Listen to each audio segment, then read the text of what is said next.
Hey everyone, welcome back to Corporate Decoder. Today we're diving into a company that might be in a bit of a tight spot, and we're here to decode exactly what that means for investors.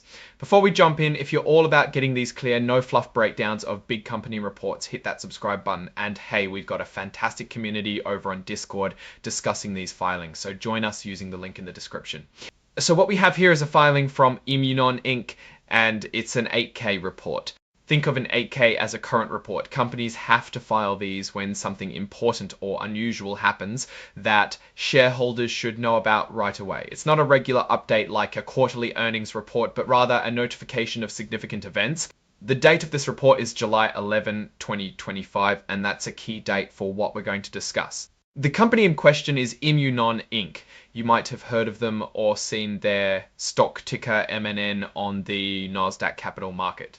Their main thing traded on the stock market is their common stock. This is what you and I can buy and sell. Now, this is where things get really interesting and, frankly, a little concerning for Imunon. The first major item here is all about a notice of delisting. That's a big deal for any publicly traded company. It starts back in November of last year when Nasdaq sent them a letter. The reason: the price of Imunon stock. Nasdaq has rules that companies must follow to stay listed. One of the most fundamental is the minimum bid price requirement.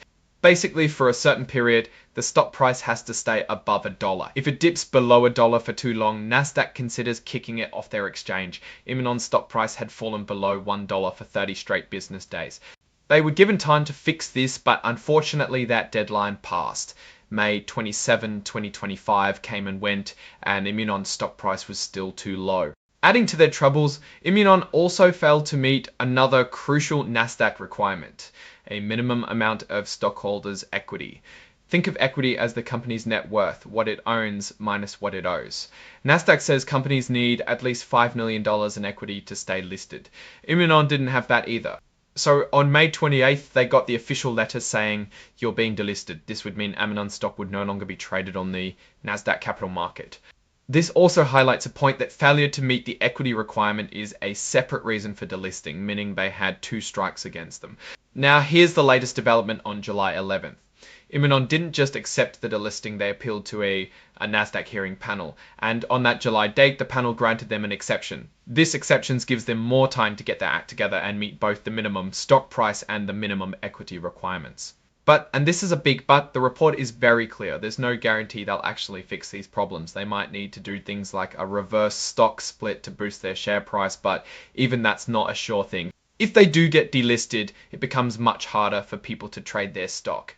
Prices might be less clear, and it could really hurt their ability to raise money for the business. It could even cause them to default on existing agreements. Those are some serious consequences. The next big news from this filing is about changes in their compensation plans. More specifically, it's about their stock incentive plan. On the same day, they got that Nasdaq exception, July 11th.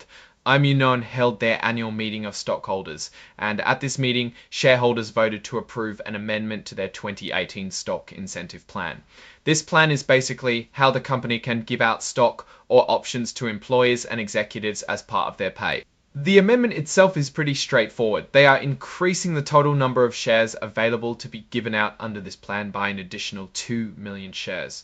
This means the total pool of shares reserved for employee incentives now stands at just under 4 million shares. Stock incentives are a common way to motivate employees and align their interests with shareholders, so this is a pretty standard move, although it does dilute existing shareholders' ownership slightly with the new shares. The actual document detailing this amended plan is included as an exhibit with this filing. And finally, we see the signatures confirming that the company is officially filing this report. The signature is from Susan Aylward, who holds a pretty important dual role as General Counsel and Corporate Secretary. This indicates she's a key legal mind within the company. The filing is officially dated July 14, 2025. Imunon Inc., this is a company facing significant challenges.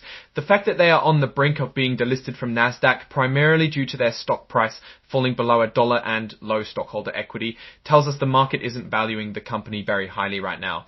While they've secured a temporary reprieve with the Nasdaq hearing panel, this exception is just that, an exception. It's not a get out of jail free card.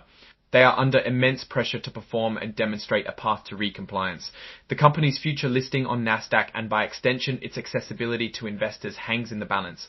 The stock incentive plan update is a standard operational move, but in the context of the delisting warning, it raises questions about how they plan to attract and retain talent if the company's stock becomes even more precarious or trades on a lesser known over-the-counter market. The key risk here is the very real possibility of delisting, which could significantly damage liquidity and investor confidence. They need to execute a turnaround strategy, likely involving a significant boost in their stock price very quickly. Alright, that's our breakdown of Imunon's latest filing.